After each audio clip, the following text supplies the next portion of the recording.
Oke, kembali di Wahana Teknologi. Kemarin ada yang request apa sih yang ada di dalam evaporator sistem pendingin. Nah, ini yang ada di evaporator yang nggak terlihat sih. Nah, kita membuat sistem sederhana kulkas ataupun pendingin atau apalah. Ini kondensor, ini kapilernya, ini buat vakum tadi. Terus ini evaporator, suhu di evap 11,9, 12, di kondensornya 65, ampernya kita pakai 1/6 kalau nggak salah. Ini garapan ya, 0,9 ampere, besar ya. Nah, kita sepil di dalam evaporator. Apa yang terjadi sebenarnya tuh, lihat, kelihatan ya, yang nggak ada kayak gini, contohnya kayak gini sederhana nih, lihat nih. Nah, kayak gitulah di dalam sini tuh kayak gitu, kayak gini. Nah, sini ini terlalu kecil, sini pipa kapilernya kecil di sini nih, nggak begitu kelihatan. Oke, terus apa pengaruhnya dengan suhu kondensor tinggi, kondensor tanpa kipas? Terus coba kita kasih kipas.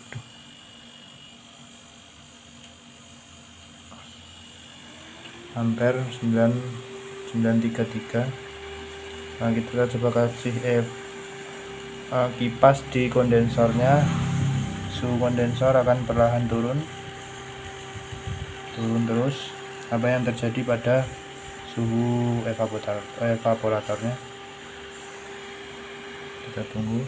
Apa juga yang terjadi pada ampere kompresornya? Kita lihat sampai turun terus. Bunyinya yang normal ya, yang bunyi normal semprotan ya, kayak semprotan kayak gini. Nah, bunyinya seperti ini.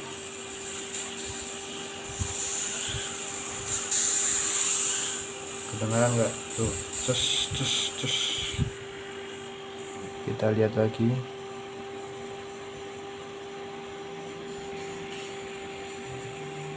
Nah, ini udah jadi es ya ini. Oke, seperti itu. Ini sebenarnya nggak boleh sampai ngembun ya di bawah pipa hisap ini, suctionnya.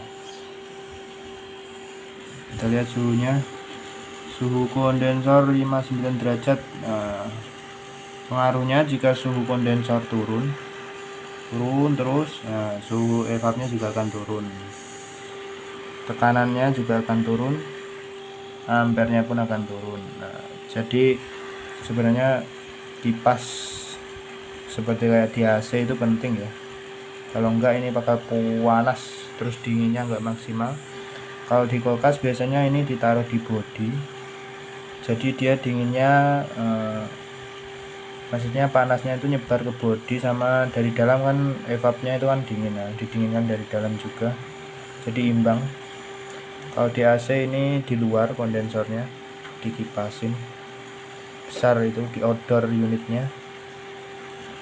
Nah, kita lihat suhu evap turun terus, suhu kondensor pun turun, ampere pun turun terus. Kalau lihat ini tadi belum kesepil ya, ini akan turun terus ini.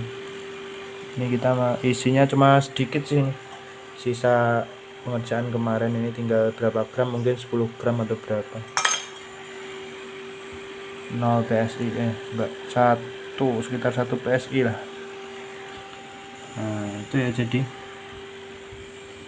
evapnya sudah sampai sini nih, beku nih. Tidak boleh sampai sini ya, kalau sampai sini ntar ini kompresornya bisa rusak. Jadi seperti itu. Ini enggak 100% akurat ya, ini cuma untuk referensi saja. Ada yang kemarin juga request pakai bahasa Indonesia, coba kita pakai bahasa Indonesia walaupun mungkin agak kaku ya. Ini hari Minggu, saya sendiri. Udah beku nih, jadi es. Kita kerik lagi, kita lihat.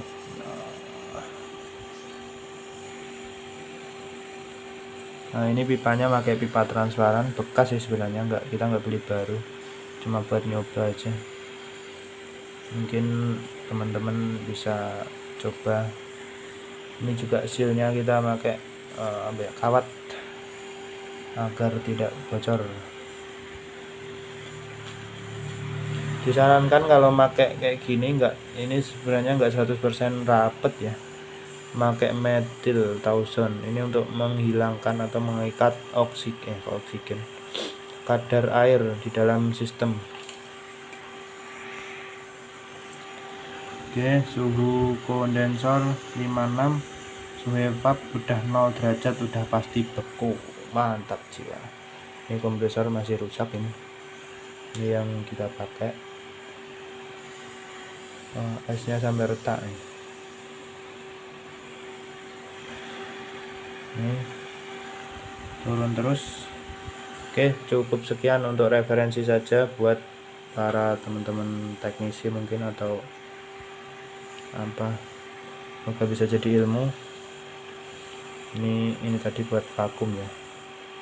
Vakumnya kita nggak pakai filter, biasanya ada filter kalau di kulkas itu ada filter. Nah, kita langsung dari kondensor ini langsung ke pipa capiller. Kalau di AC mungkin pakai expansion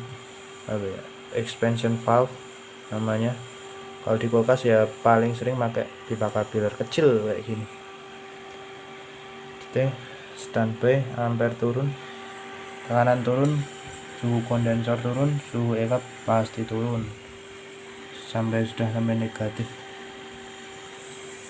Oke, nah sampai ngembun berair di sini. Oke, semoga bisa jadi referensi. Cukup sekian, terima kasih.